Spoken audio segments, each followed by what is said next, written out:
Of all the creatures to ruin a hunting trip, it had to be a human. Gorik, an 8-foot-tall predator with scales like obsidian and claws that could shred steel, crouched silently in the underbrush. His 4 eyes scanned the dense forest, each trained on a different angle of the clearing ahead. The cubs, a trio of fuzzy, wide-eyed Valerie younglings, huddled under a root structure, their pale blue fur making them stand out against the dark soil. Gorik could already taste victory. He would feast well tonight. Just as he prepared to spring forward, a blur of movement crashed into the clearing. It was a human of all things, and he wasn't even armed.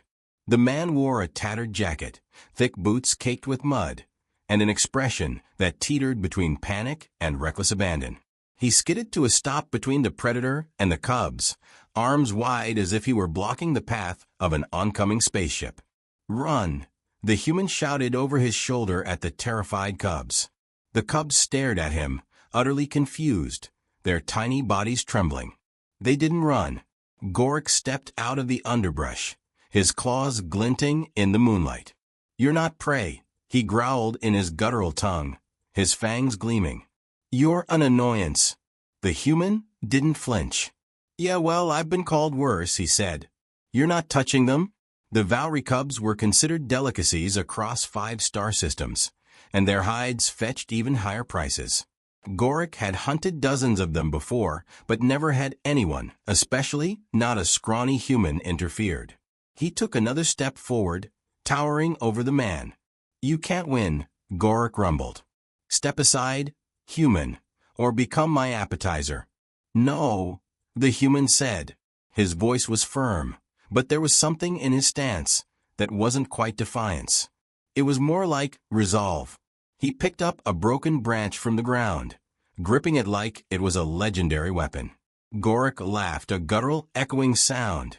"Brave, but foolish," he said. He lunged. The human was faster than Gorik expected. He sidestepped the attack and jabbed the branch into Gorik's side. It snapped like a twig against the predator's scales, but the human didn't stop. He grabbed a fist-sized rock and hurled it at Gorik's head. It bounced off harmlessly, but it was enough to make the predator pause. "Are you trying to annoy me to death?" Gorik asked, more amused than angry. "Just buying time," the human said, his chest heaving. "Come on, little guys, move it." The cubs finally understood the urgency in the human's voice. They bolted from their hiding spot, darting into the thick underbrush. Gorik snarled and moved to give chase, but the human threw himself into the predator's path, arms spread wide again. "You'll have to go through me first," the human said, his voice low but steady. "Gladly," Gorik growled. The predator lunged again, this time with deadly intent. The human ducked under Gorik's claws and rammed his shoulder into the predator's chest. It was like slamming into a wall, but it knocked Gorik off balance, just enough for the human to roll out of the way and grab another branch. "You're persistent," Gorik said, his tone now tinged with irritation. He flexed his claws. "But persistence won't save you." The human didn't reply.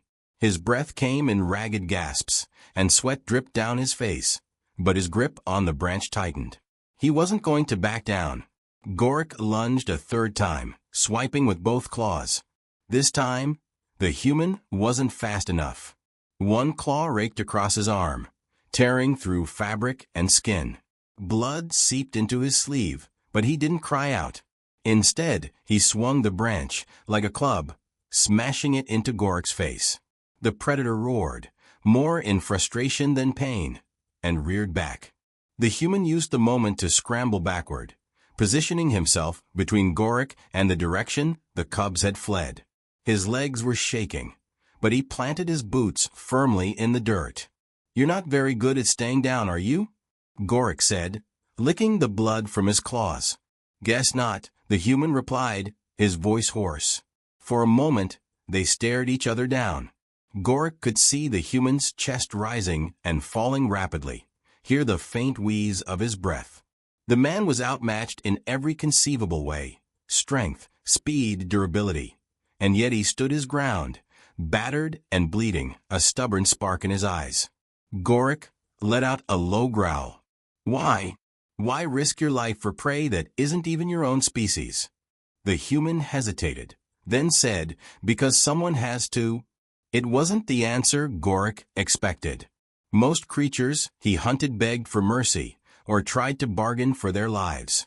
But this human didn't ask for anything. He wasn't fighting for himself. He was fighting for something else entirely, something that didn't make sense to Gorik. Before the predator could respond, a distant howl echoed through the forest.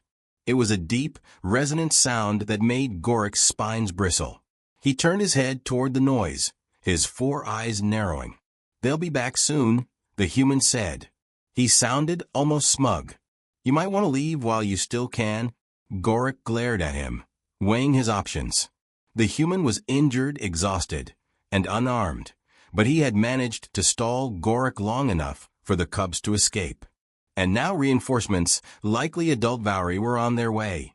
With a low snarl, Gorik backed away. "You've made an enemy today, human?" "Yeah, well, get in line," the human muttered. Gorik disappeared into the shadows of the forest, his black scales blending seamlessly with the night.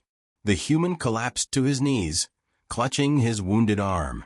He looked around, listening for any sign of the cubs, but they were long gone, safe for now. The forest was eerily quiet now, save for the rustle of leaves in the wind. The human took a deep breath, wincing at the sharp pain in his arm. He tore a strip from his already ruined jacket and tied it around the wound, grimacing as he pulled it tight. The makeshift bandage would have to do for now. He glanced in the direction the cubs had fled. "Hope you make it," he muttered under his breath. The thought brought a flicker of satisfaction, but it was quickly overshadowed by the reality of his own situation. His legs felt like lead, and the adrenaline that had fueled his defiance was fading fast, leaving him weak and lightheaded. Pushing himself to his feet, he stumbled toward the forest's edge. His ship, or what was left of it, wasn't far, though he wasn't sure how much good it would do him in its current state. The crash had wrecked the navigation systems, and his emergency beacon was too damaged to send a proper signal. That was how he'd ended up in this mess, a desperate trek through alien terrain, looking for supplies or, at the very least, shelter. And instead, he'd found Gorik. The memory of the predator's parting words lingered in his mind. "You've made an enemy today, human?" Not exactly a comforting thought. Gorik didn't strike him as the type to forgive and forget. If anything, the predator's retreat felt more like a temporary reprieve than a true victory. As he trudged through the undergrowth, his thoughts drifted to the cubs. What were they doing out here, so far from any Vauri settlement? Were they abandoned, or had they somehow gotten separated from their parents? Either way, it didn't matter now. He had done what he could for them. The rest was up to fate, or whatever passed for it on this planet. The forest began to thin, the dense canopy giving way to a sky streaked with stars. In the distance, he could see the faint glow of his wrecked ship, its hull gleaming like a broken promise. He was almost there when a sound behind him made him freeze. A soft, hesitant rustling. Not the heavy, deliberate movements of a predator, but something smaller, something familiar. He turned slowly, his injured arm throbbing with the effort. His eyes widened. The Vauri cubs were standing at the edge of the clearing, their wide eyes fixed on him.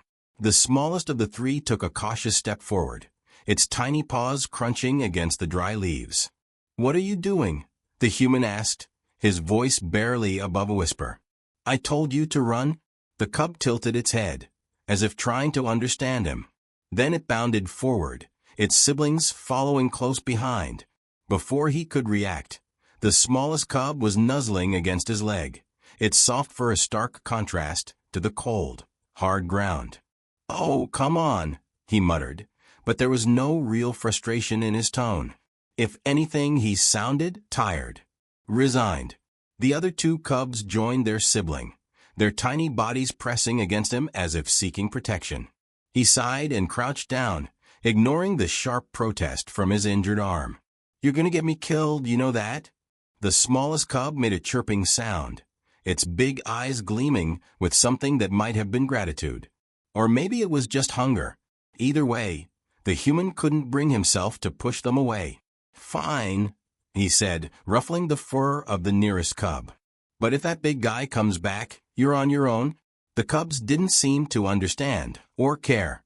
They huddled closer to him, their small bodies warm against the chill of the night. For the first time in what felt like forever, the human allowed himself a faint smile. "Guess we're all strays now," he said, his voice soft. He stood slowly, the cubs trailing after him as he made his way toward the wreckage of his ship. It wasn't much, but it would have to be home for now. What he didn't see, hidden in the shadows of the forest, was a pair of glinting eyes watching him. Gorik was still there, his massive form blending seamlessly with the darkness. The predator's claws flexed, but he didn't move. Not yet. "Strange creatures, these humans," Gorik muttered to himself, his voice a low rumble. "Perhaps this one will be worth keeping an eye on." With that, he disappeared into the night, leaving the human and his unlikely companions to their fate.